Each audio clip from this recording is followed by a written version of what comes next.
So today we're going to talk about the bowler's big injury, the stress fracture of the lumbar spine.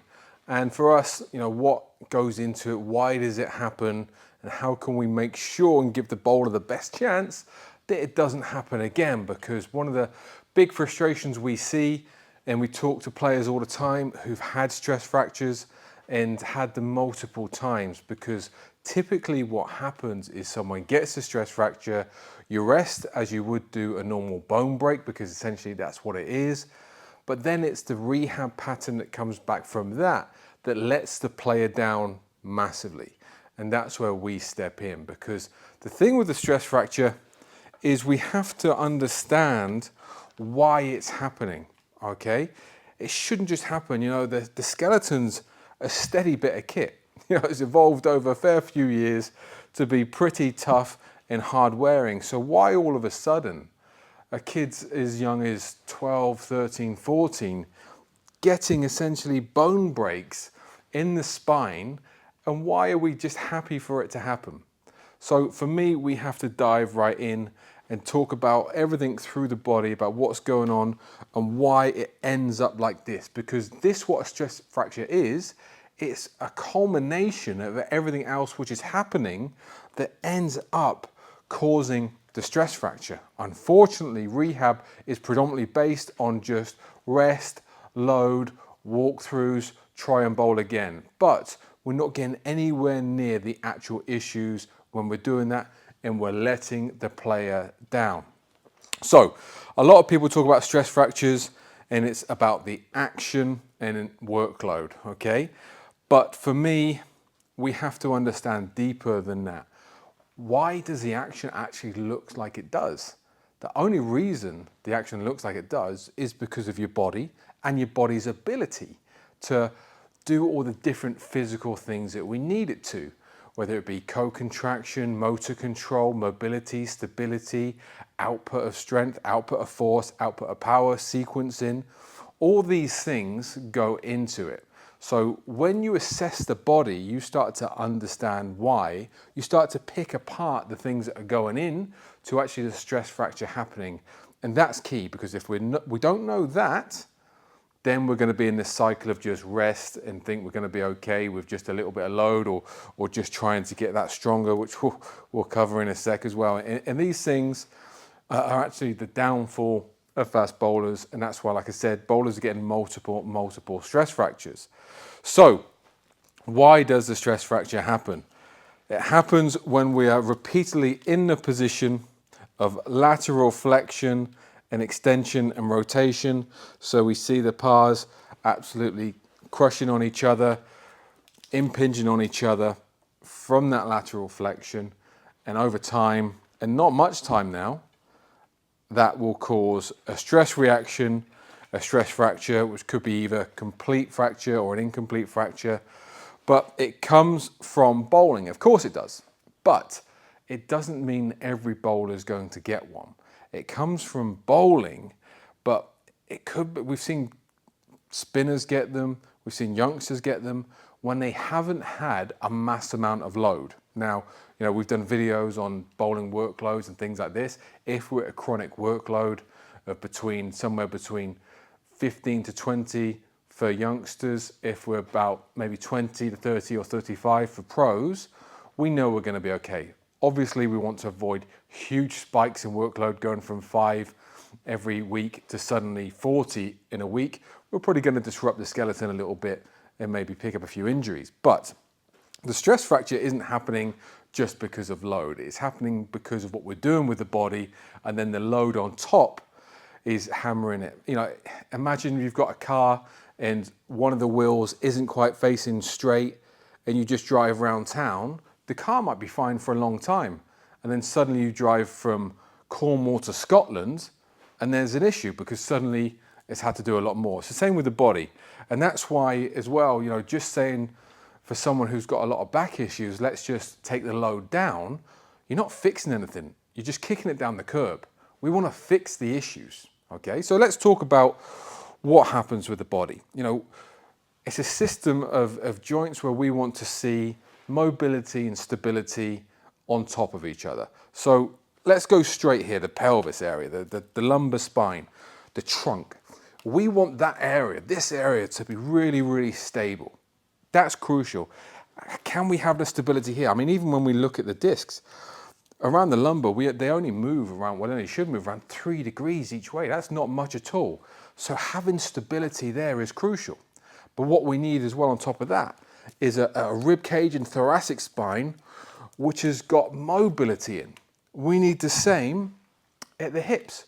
If the hips are able to work well and got the mobility they need, and the thoracic has got the mobility it needs, and we've got a stable base, we're cooking on gas.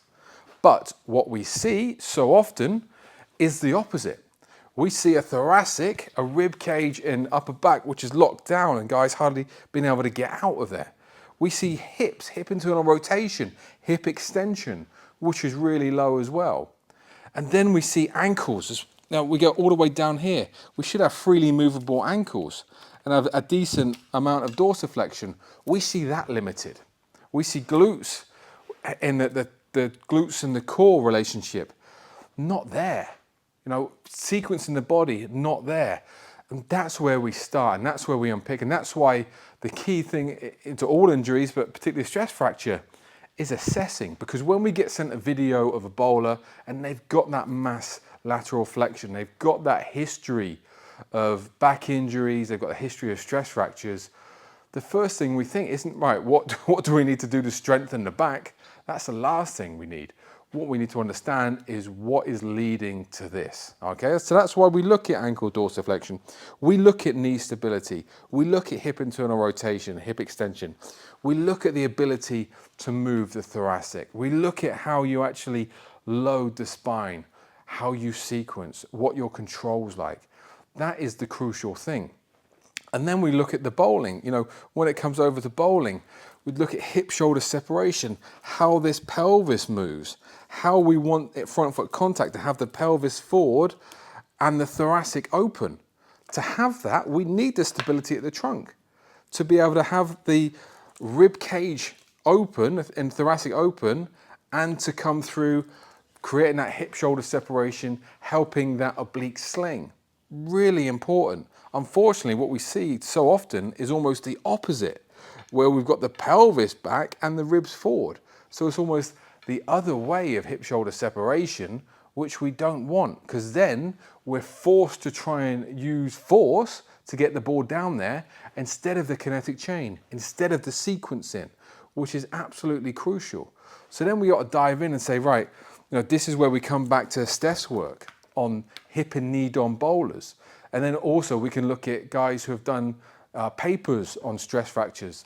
Now, both of these talk about what happens at the back foot. And if you've got a larger angle at the knee, at back foot contact, there's a greater chance of you getting a stress fracture. You know, because if we put that with the knee and hip DOM, which Steph has brought into cricket, we understand that that knee DOM bowler who can land there, but then gets stuck there and doesn't get that pelvis around, is exposing themselves because we're not able to get that hip round, we're not able to use hip-shoulder separation, and they're coming in to more lateral flexion. So it makes sense, you know, the knee angle, the hip angle, all those things play in to the chance and the incidence to actually increase the probability that you're going to get a stress fracture. So we should be looking into this. But then we shouldn't just be saying, so if you're a knee DOM, you're more likely to get a stress fracture. Well, no, because not all knee DOMs have had stress fractures. There's still the physical limitations. All the knee and hip DOM is doing is telling us where that individual sits. We still then go in and can influence it, because we can influence the ankle, the co-contraction rate, how we take the muscle slack from being nice and easy to bang on, co-contraction at the back foot, rotation, have we got it? Can we get that back foot through? You know, and even hip DOM bowlers, they get stress fractures because a lot of them will land facing straight on, but then they sink into the back foot. Why are they sinking into it? What's going on? Again, co-contraction. Are they doing too much generic strength training? Because that is another thing which is altering first bowlers' actions. It is completely altering it from being how they are at maybe 15, 16 to how they look at 23. They can be totally changed. You can go back and look at some quite famous bowlers in the past who at 19 have been bowling really quick, and by the time they're 23, 24, after years of just generic concentric based bilateral strength training, their whole kinematics have changed because we've almost been telling the body whilst training the opposite of what we want it to do while playing. And that is crazy. Training is absolutely killing fast bowlers. Not the bowling, it's how we're actually helping them. So that's why it's crucial we know the mechanics which are going into it so we can help the body and so we can help it flourish, so we can have optimal movement around the hips, so we can have good core pelvic control, so we can have a good thoracic rotation and extension, so the scapula can sit well. If we get everything sequencing through the body as it should do, we're going to keep well away from the stress fracture. And you can probably tell from all we've spoke about that, I've not even spoke about strength training in terms of trying to get back, because that's an easy thing to get at the end. First off, with any stress fracture rehab, we dive in to find out where are the limitations through the body, what has been the things that help cause the issue. And then whilst we're working the rehab for the actual spine, which is very simple, we're working the rest of the body. And then we get into the back to bowling stage where we put training and bowling together.